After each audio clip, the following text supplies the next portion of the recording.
Olá, meus amigos, tudo bem? Como é que vocês estão? Eu queria mostrar para vocês uma análise sobre um exame que eu acabei de receber, né? Ele foi feito. Essa gravação aqui hoje é dia 20 de julho e eu recebi esse exame, né, agora, tem 10 minutos, e ele foi feito dia 11 de julho desse mesmo ano, tá certo? Então ele é muito recente, muito legal. Eu não vou falar a queixa principal dessa cliente, dessa paciente.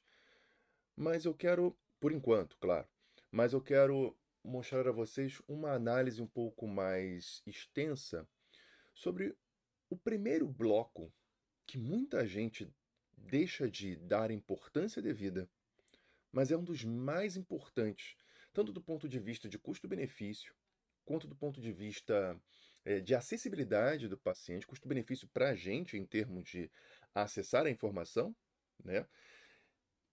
E diminuir o montante de inúmeras e infinitas informações que poderíamos extrair ou perguntar ao nosso paciente, mas a gente consegue diminuir o máximo de variáveis possível, apenas com esses dois blocos. É claro que um exame mais extenso revela muito mais, mas eu quero dar aqui uma dica para vocês de como a gente pode utilizar de uma maneira simples, fácil e eficaz, como diria o mestre Tung, um primeiro bloco de um hemograma, de um exame de sangue, à luz da medicina chinesa funcional. E como nós, inclusive, poderíamos, a partir desses dados, alcançar uma maior probabilidade sindrômica, porque é isso que nós analisamos no frigir dos ovos. Qual a probabilidade das síndromes que nós encontramos e diagnosticamos e realizamos anamnese por aí na investigação ao nosso paciente? Uma vez investigando, nós vamos extrair as melhores informações e então sistematizar probabilidades. Qual a probabilidade mais importante aqui nesse sistema? É isso que nós vamos averiguar aqui, tá certo? Então, vamos lá, venham comigo e vamos entender mais a riqueza e o universo de possibilidades ao se analisar um exame laboratorial à luz da medicina chinesa funcional. É claro que ao final, também dessa análise, eu vou sugerir tratamentos básicos com uma farmacologia chinesa e também com acupuntura.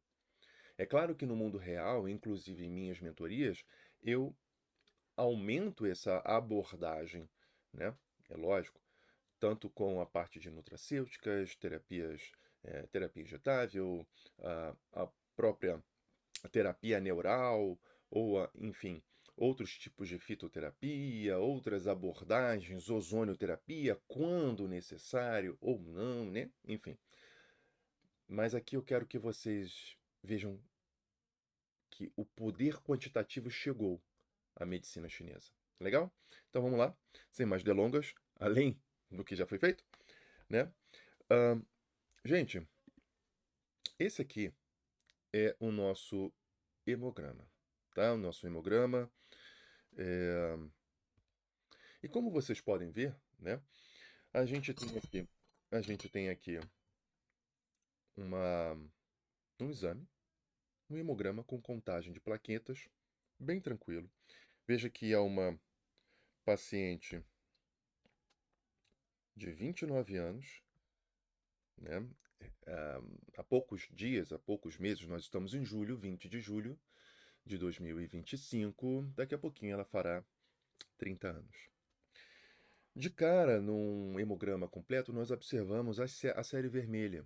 Como as nossas hemácias, né, como o seu formato, as suas proporções, as suas dimensões podem revelar síndromes, ou melhor, podem revelar o funcionamento dos órgãos e vísceras, uma vez que a medicina chinesa é, antes de tudo, uma medicina sistêmica, né? Ela vê um sistema e não órgãos isolados propriamente dito. E quando nós observamos, isso aqui é bem importante, observamos um hemograma, normalmente, na grande maioria das vezes, valores de referência não são referências para nada, né? Então, nós temos aqui um eritrócito. Nós temos, claro, diga-se de passagem, né? São valores ideais que a gente observa e analisa e a gente analisa num exame de sangue. Bom, os eritrócitos são as células vermelhas, né? As células vermelhas, certo? A hemoglobina, aquela proteína que vai se ligar ao oxigênio, né? E vai liberar esse oxigênio, então, transportar esse oxigênio através do sangue, né? O hematócrito é a fase seca, né, desse sangue, e tem as outras abordagens morfológicas aqui nesse exame. Primeiro ponto que nós vamos analisar é justamente o número de células vermelhas. E olha que coisa interessante, essa paciente tem um número aumentado de células vermelhas. E o que isso sugere? Isso já sugere uma estagnação de sangue. Sim, à medida que nós temos um número aumentado de células, isso pode gerar uma estagnação, uma estase. Isso sugere. Por que sugere? Porque, de novo, a medicina chinesa, ela sempre foi uma medicina sistêmica, certo? Então, aqui nós temos já de cara uma possível estase, ou melhor, uma maior probabilidade de estase. O que é interessante que, se a gente fosse analisar hemoglobina e hematócrito, esses números estão bem adequados se nós formos analisar nesse sentido. O que é importante é que na, na abordagem dos números ideais, eu ensino isso no meu curso e na minha mentoria em diagnósticos avançados com uso de exames laboratoriais e inteligência artificial, né, em medicina chinesa, no diagnóstico na medicina chinesa. Nesse curso, eu ensino e mostro que os números ideais, né, o valor, a faixa do número ideal de uma hemoglobina, né, de análise de hemoglobina, por exemplo, é de 13 a 16 gramas por decilitro. E com 14,6 gramas por decilitro, nós encontramos aqui um valor ideal, um valor, né, dentro do que seria o melhor. Né? Sugere, então, uma boa nutrição de órgãos e tecidos. Claro, por quê? Porque a hemoglobina nos sugere justamente uma monta, né, de ferro esse que é necessário, né, justamente para transportar o oxigênio, que é o Qi, certo? Então, isso é muito interessante porque os chineses antigos falavam que o sangue transporta, né, o Qi. E nesse sentido, Qi, o oxigênio, a gente observa também aqui nos exames laboratoriais. A hemoglobina, é claro, é uma globina com o ferro M, com o ferro. E aqui a gente observa já o primeiro detalhe se essa paciente ou não está com anemia. Uma anemia que é dependente de ferro. E nesse caso, aparentemente, não. Da mesma forma, o hematócrito. Se vocês observarem, o hematócrito ele está também dentro dos valores ideais, que esses valores ideais estão entre 41% e 45%. O que é interessante aqui é o que pode parecer um contraste. Olha que coisa. Se vocês forem analisar o valor de ah, VCM, né, o volume corpuscular médio, ele está em 82,6. 82,6. Sendo que o número ideal é de 88 ou 95 centilitro. o que sugere uma microcitose. Microcitose. O volume está menor do que deveria ser. Uma microcitose. E essa microcitose ela pode indicar uma deficiência de Chouet. Peraí, Leonardo, você disse que a paciente, né, essa cliente, no caso, ela estaria com uma estagnação de Chouet, uma probabilidade de estagnação de Chouet, uma vez que ela está produzindo, ou pelo menos tem mais circulante células vermelhas, não é? É verdade. Mas em que medida isso contraria o quadro de microcitose? Ou, por quê? E aí é que está a beleza da medicina chinesa. Por quê? Dentro da característica da medicina chinesa, por que a medula óssea produziria mais células porque essa paciente está com microcitose? Será que a deficiência de sangue, ou seja, Shu, a deficiência de sangue, pode, pode mostrar uma capacidade de adaptação dessa paciente, do organismo dessa paciente a produzir mais células, porque ela está com uma microcitose? Porque a microcitose, gente, ela revela uma coisa interessante, a capacidade, dentre outras coisas, a sua função de levar oxigênio para todos os tecidos. O que é interessante porque essas células não estão menores. Se elas estão menores, a sua capacidade de transporte de oxigênio é menor. E se eu não posso mudar ou aumentar as minhas células, o que eu poderia fazer para compensar isso? Produzir mais células. Uau! Isso quer dizer que uma deficiência de sangue pode gerar uma estagnação? Pode, pode. Bom, olha que coisa, né? Isso é lindo. Mas a gente tem aqui uma microcitose. Se a gente fosse analisar o HCM, né?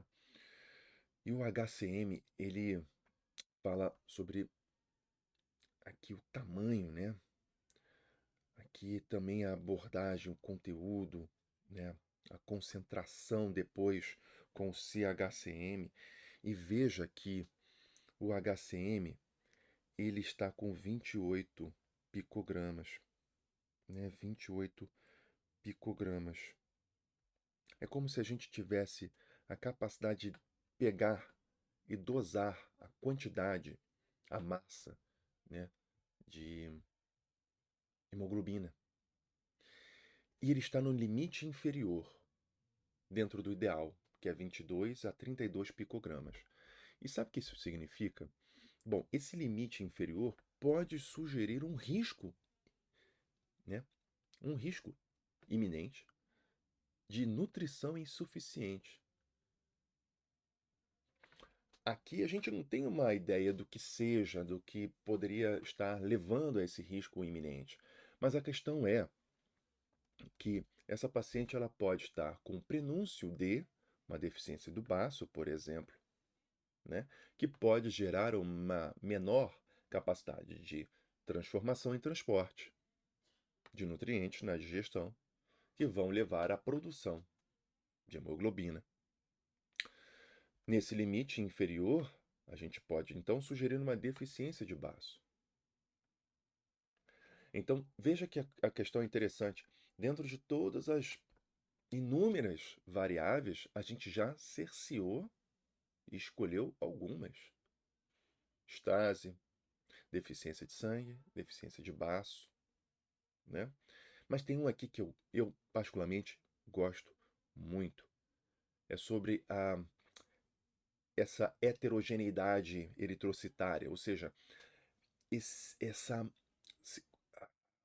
a diversidade de tamanho, de forma, dentre as hemácias que são produzidas pela medula óssea. É o RDW. O RDW, ele está em 13,7%. 13,7%. E quando nós encontramos 13,7% no RDW, nós sabemos que ele está aumentado, uma vez que o valor ideal fica entre 11 a 12,5%. E quando ele está aumentado, o RDW está aumentado, existe esse aumento da heterogeneidade eritrocitária. Significa que a nossa medula óssea, no caso, a medula óssea, no caso, não está tendo a capacidade de gerar uma padronização dos tamanhos, da maturidade, da maturação de hemácias. Esse preparo, a formação de sangue, porque é disso que a gente está falando, Schwê, células vermelhas, principalmente, não está sendo feita com um rigor técnico, com qualidade. E se não está feito com qualidade, o que vai ocasionar a médio prazo, por exemplo? Uma deficiência de sangue, deficiência de Schwê, deficiência de coração, deficiência de rim, deficiência de fígado e por aí vai. Aliás, não só a deficiência de fígado, na verdade, uma depressão da função do fígado, ou seja, uma estagnação do Ti do fígado. Por quê? Porque ele vai ter que trabalhar quintuplicado para tentar reverter o máximo possível dos danos ocasionados por uma baixa nutrição de Ti em todos os órgãos e vísceras, no sistema Zhangfu, ou seja, em todo o sistema orgânico. E se nós falharmos no sistema orgânico, em seu funcionamento, o que vai acontecer? Doença. Geração de síndromes novas, né? O RDW aumentado, essa heterogeneidade eritrocitária aumentada, gera estagnação, uma estagnação crônica.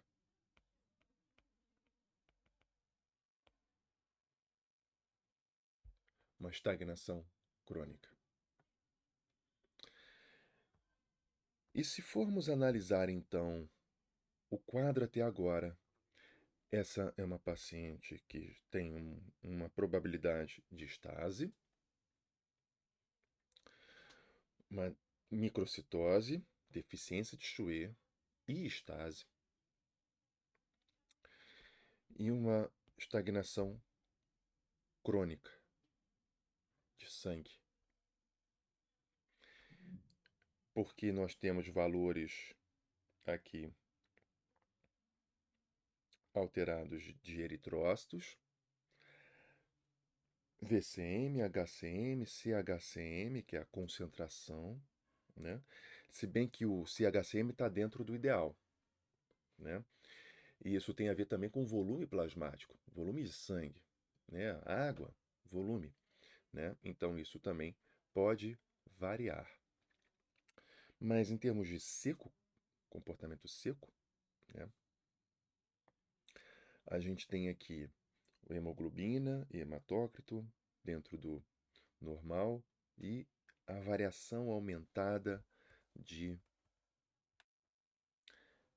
RDW. Isso fala muito sobre a capacidade que nós temos de produção de células vermelhas. Não só a produção, o que vai contrastar, inclusive, com a nossa capacidade de reciclagem das células vermelhas, da produção de bilirrubina e por aí vai. Inclusive com a estagnação do sangue no fígado. Bom, vamos lá, que eu prometi que eu ia falar com vocês apenas desses dois painéis. Se a gente fosse falar da série branca, a série branca ela fala muito sobre nossa tendência inflamatória. E aí temos aqui uma tendência a fleuma, ou calor interno, calor no sangue, enfim. O que nós temos aqui?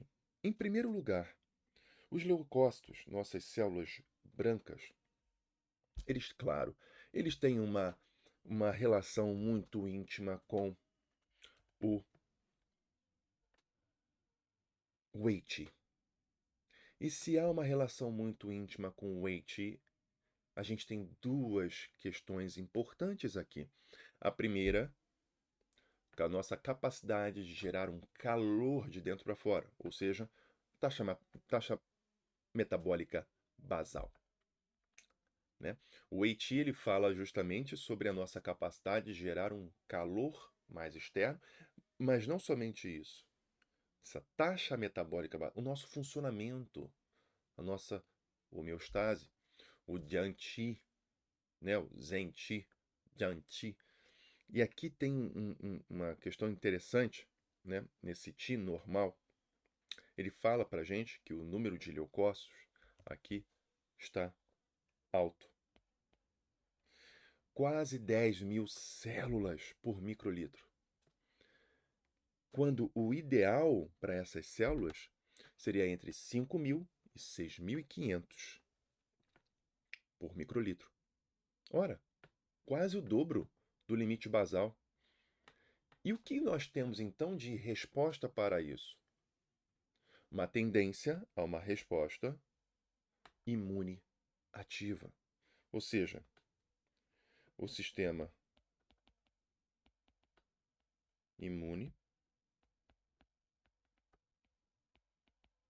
está ativo. Se está ativo,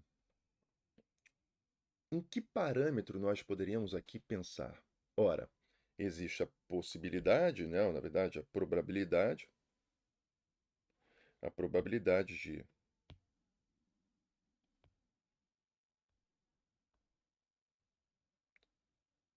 calor ou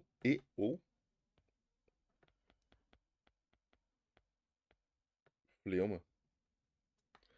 Calor ou fleuma. Bom, vamos analisar os outros quadros aqui. Os neutrófilos são células muito interessantes porque eles levam para a gente a informação sobre questões mais agudas, questões recentes, né? Aliás, eles são células de um estágio agudo inflamatório, né? E dentro do que nós entendemos por regular, seria algo entre 60 a 65% do número de células brancas ali. Ou seja, neutrófilos deveriam representar 60 a 65% do valor ideal dessa distribuição de células brancas. Mas não. Como vocês podem ver, ele está em 52,8%, ou seja, 53%. E isso significa que possa haver uma leve deficiência na defesa superficial, ou seja, o Weiqi levemente comprometido. Estamos aqui vendo em primeira mão, no caso para quem não viu ainda, uma deficiência de Weiqi em um exame laboratorial. Então, dentro dessa questão do do Weiqi, a gente tem aqui uma deficiência de Weiqi. E quantas camadas nós podemos aqui aprender sobre essa deficiência de Weiqi? Eu falei apenas de da nossa taxa metabólica basal, reflexão do que seria o Qi correto, né? Do que poderia indicar um Qi correto, mas tem mais ainda. Uma deficiência de Weiqi pode significar o que mais? Uma deficiência na distribuição de sangue no corpo, porque é o sangue que traz o calor, ou melhor, é o que distribui o calor e que também proporciona o calor de nosso corpo, uma vez que é ele que leva os nutrientes para as nossas células, para que então, através principalmente das mitocôndrias, nossa grande fábrica de nutrientes, na verdade de transformação dos nutrientes em energia, de fato, essa energia sim, ATP principalmente, é que nesse processo haja a corrente elétrica, né, corrente eletrônica na cadeia transportadora de elétrons para gerar então calor, esse calor que nos aquece como um todo e que proporciona, claro, tudo na nossa vida. Então, e de forma benéfica e saudável, né? Mas então nós temos aqui uma deficiência no tamanho das células, no seu aporte de levar nutrientes, o que leva ao aumento de células vermelhas, ou seja, uma possibilidade de estagnação e uma variável, uma variedade aumentada, uma variabilidade aumentada das células brancas ou das células vermelhas produzidas pela medula óssea, ou seja, aqui eu vou dar um spoiler para vocês, o tio do rim está falhando em controlar a medula. Entenderam por que eu gosto muito do RDW?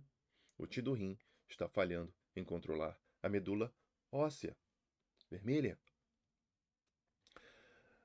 Além do neutrófilo, dos neutrófilos, né, que nos falam muito diretamente sobre o Wei-Qi e a sua capacidade, no caso aqui da nossa paciente, né, em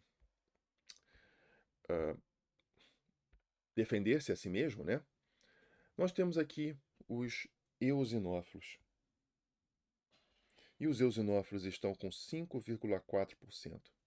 E isso pode nos revelar muitas coisas, sabia? Muitas coisas mesmo. O número ideal, o percentual ideal de neutrófilos é abaixo de 1%, ou seja, até 1%. E isso é igual para basófilos, abaixo de 1%.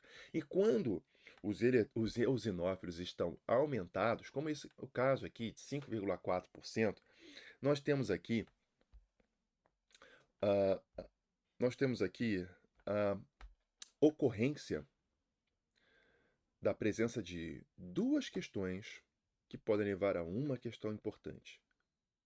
Duas questões: umidade ou toxinas. Aqui nós temos a possibilidade de termos umidade ou toxinas. Se você receber, olha agora, é interessante, se você receber esse exame de sangue, o exame de sangue do seu paciente antes da consulta, você já pode delinear as perguntas que você fará durante a anamnese. E um outro detalhe, aqui, muito provavelmente, a língua estará como, né? Com saburra grossa, com saburra fina, com saburra branca, grossa, leitosa, uma saburra mais grossa, né? Uma saburra branca existente ali, né? Bem discrepante. E a presença de umidade ou toxina por conta de um elevado percentual de eosinófilo pode falar também sobre questões relacionadas a vermes, verminoses, desbiose intestinal, toxinas alimentares. Pode ser, sem problema algum. Essas duas condições, quando não tratadas, pode levar a uma coisa chamada fleuma, especificamente fleuma interna. E a fleuma é um processo inflamatório crônico de baixa intensidade. E veja, não é aquilo do tipo, tá vendo, Leonardo, você falou que a umidade vai gerar fleuma. Não, vai virar fleuma. Não, umidade não vira fleuma, mas a presença da umidade pode proporcionar o surgimento da fleuma, não que uma se torne a outra. Vou dar um exemplo para vocês. Quando nós analisamos eosinófilo, basófilo e monócito, nós podemos inclusive estipular a ocorrência de uma hiperpermeabilidade intestinal, também conhecida como leaky gut. E nesse vazamento intestinal, nós aumentamos o perfil inflamatório de nossos corpos, de nossos organismos. E nesses sistemas, representados pela medicina chinesa, a gente dá o nome de fleuma, ou ainda, em outros casos, calor interno. E isso diz muito para a gente enquanto direcionamento do tratamento, certo? Agora, aqui tem um detalhe interessante.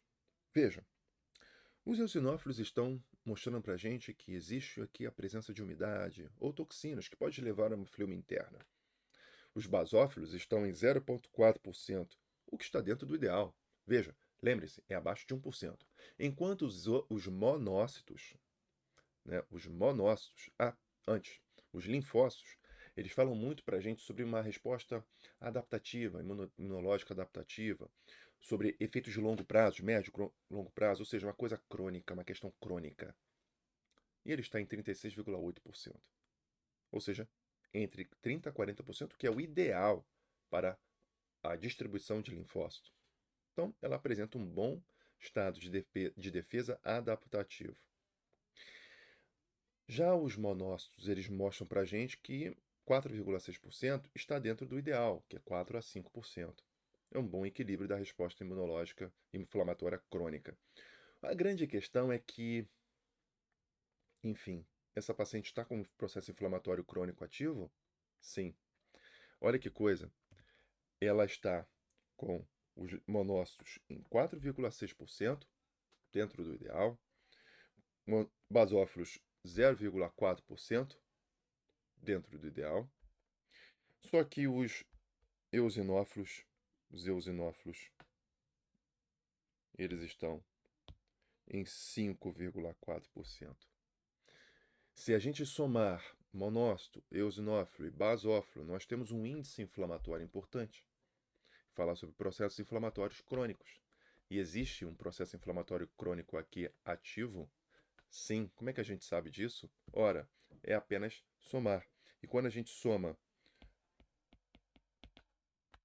monócito, basófilo e eosinófilo, nós temos aqui 10,4%.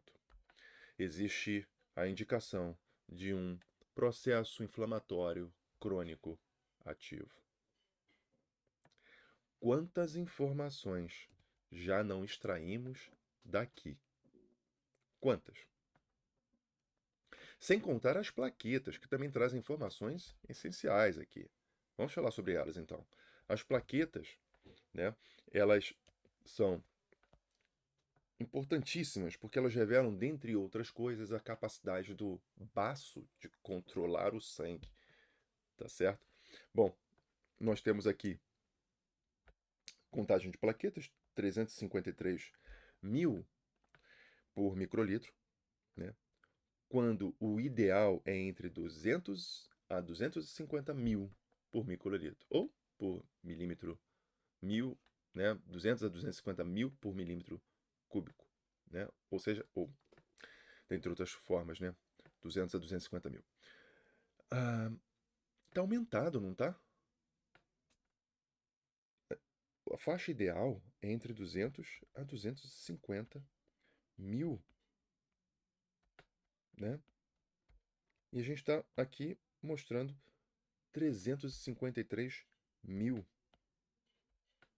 que isso significa? Significa que pode haver o quê? O que as hemácias nesse estado pode mostrar para a gente? Um calor no sangue. Ou uma estagnação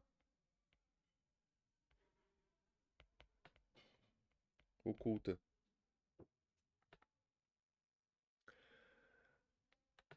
E aí a gente começa a ter aqui a nossa probabilidade, né, de síndromes. Recapitulando, gente, essa análise, né, desse hemograma trouxe para a gente? Trouxe para a gente que o VCM diminuído mostra uma deficiência de Schwe. Um RDW aumentado mostra para a gente, então, essa grande variabilidade de tamanho, né, das hemácias. E isso indica uma estagnação crônica ou uma produção desorganizada. Você não pode tirar aqui o rim controlando a medula, né, da equação. Bom, eritrócitos aumentados, ainda que seja um leve excesso, pode sinalizar uma estagnação de sangue, ou ainda uma plenitude do calor no sangue, né? E como que a gente poderia interpretar isso à luz da medicina chinesa?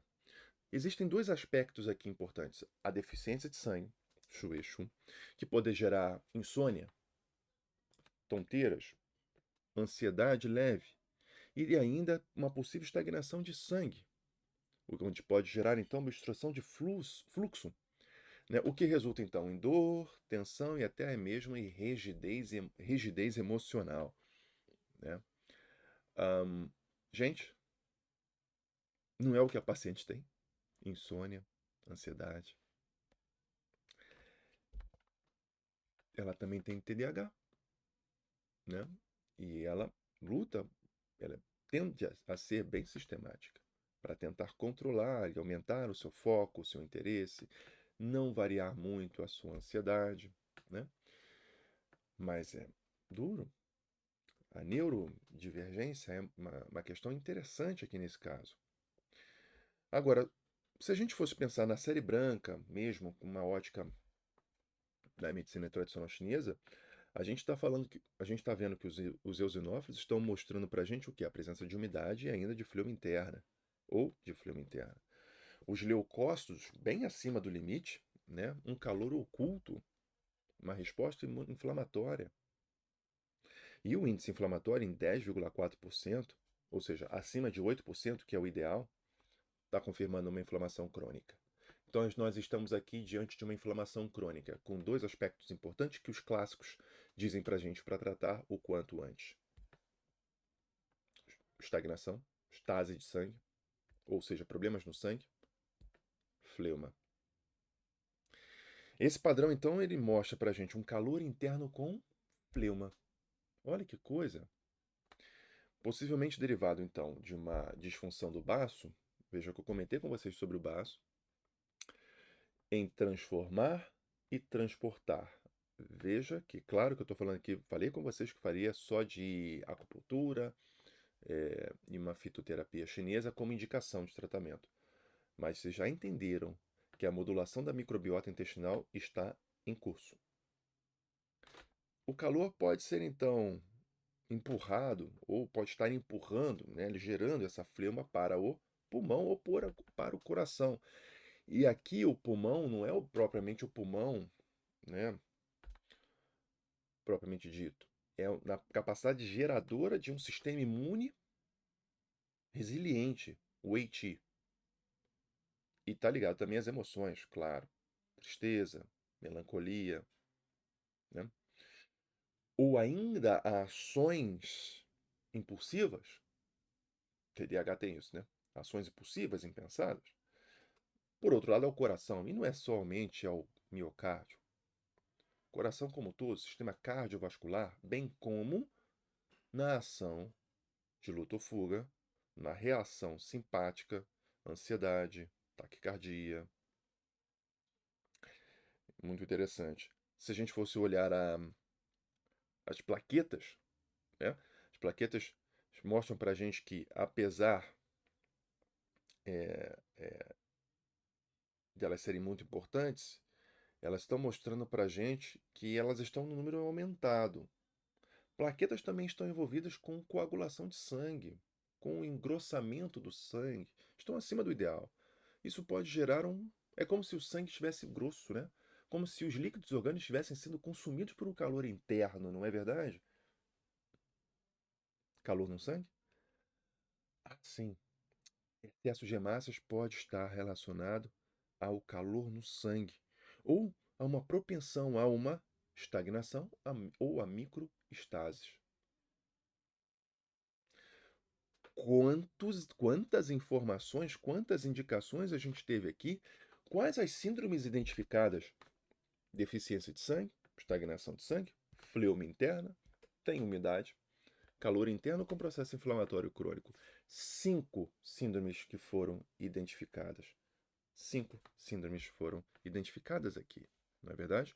Quais aquelas que foram mais prevalentes ou mais contundentes? Se a gente fosse em primeiro lugar, a gente ia falar da fleuma interna. 85, eu diria que aqui tem uma 85% de probabilidade. Eosinófilos altos, índice inflamatório alto.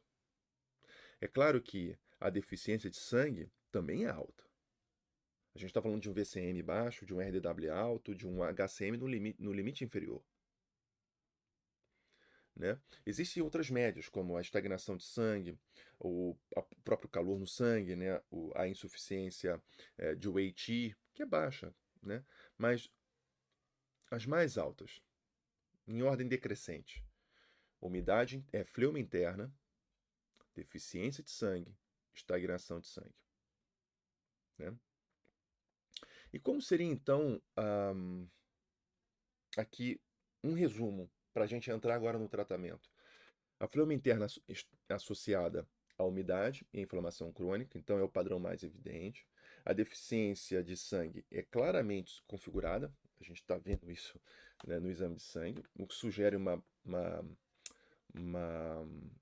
algo como se tivesse uma síndrome abaixo dessa, ou que sustenta, ou, né, que esteja subjacente, né, ao quadro principal, a fleuma interna, é uma querendo gerar a outra, ou se relacionando perfeitamente com a outra.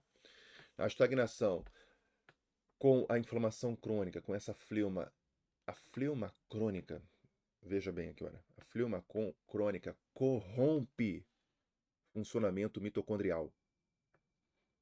Existe uma queda na produção de energia, energia de fato, adenosina trifosfato, tá?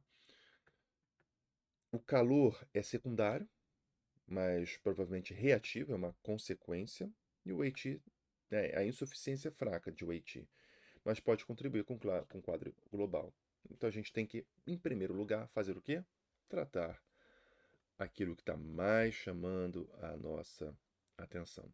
Se formos pensar em acupuntura, poderíamos pensar o quê? Em tonificação de sangue, né? Aí vocês podem pensar no BP6, no F8, no E36, mas aparentemente isso é um quadro crônico que esteja pervertendo o funcionamento de mais estruturas. Então aqui poderia ser um vaso extraordinário. Até porque vocês sabem que vaso extraordinário não gasta essência, e nunca gastou, né? Pelo amor de Deus. Bom, movimentar o sangue é uma questão importante. O que é movimentar o sangue na medicina chinesa? É fazer com que haja uma dificuldade na geração de estases e microestases, né? Por exemplo, bexiga 17 é uma, né? VB17 também, F3 pode ser, né? A gente pode ainda transformar a fleuma, dispersar o calor, IG11, VC12, E40, né? Então, dentro da acupuntura tradicional, da medicina tradicional chinesa, a gente poderia pensar nesses casos aqui. É claro que, bom, já que a gente também vai tratar com ervas, né? A gente pode direcionar a acupuntura para um tratamento, para uma via. Ao invés de usar, no caso, 9 agulhas, né? Ou ainda, tirando aqui o VC12, 9, 8, 16, 17 agulhas. Acho que é agulha demais, não é? Bom, na acupuntura Tung, aqui vai um adendo, né? Na acupuntura Tung, a gente trabalharia já direcionado para questões relacionadas ao calor interno ou à fleuma. Basicamente, né, a gente, em primeiro lugar, muito provavelmente está vendo aqui a necessidade de geração de sangue. E como a geração de sangue, ela precisa, como é uma coordenação do sangue, aqui na medula óssea vermelha, os três imperadores, tá? Lembrando sempre, né, que os três imperadores nunca fizeram, nunca farão, em hipótese alguma, né? Isso é desinformação, né? Parte do canal do baço, isso não existe, tá? Inclusive o imperador celestial, o 717, ele nunca foi o BP9, pelo amor de Deus, vamos lá, tá? Mas olha só que coisa, né? A gente tem aqui já de cara só o Dalmar dos três imperadores, certo? Bom, se a gente fosse pensar na fitoterapia chinesa, é claro que aqui a gente está com um aspecto, é o exame de sangue. Vocês precisam analisar, né, os 4 pilares numa, uma, num- numa presencial, né, numa reunião presencial com o seu paciente, uma consulta presencial com o seu paciente, né? Claro que online é perfeitamente possível. Você vai direcionar para a dietética e para a fitoterapia, mas dentro de um quadro presencial, né?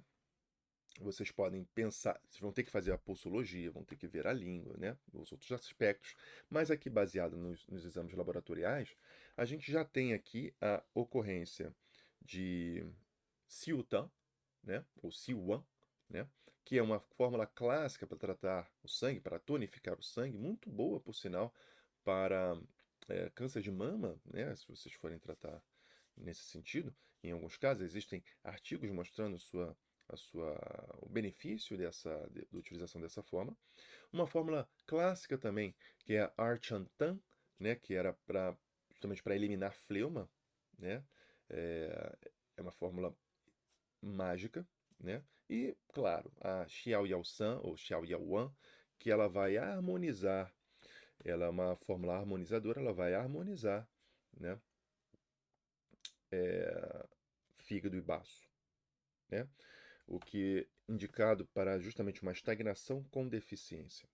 Então, a Xiao Yao Wan ou Xiao Yao San seria interessante nesse sentido. Então, a gente tem três fórmulas: uma que tonifica o sangue, Siltan, uma que elimina a fleuma, Archantan, muito boa para a modulação pré-biótica da microbiota intestinal, e a Xiao Yao San.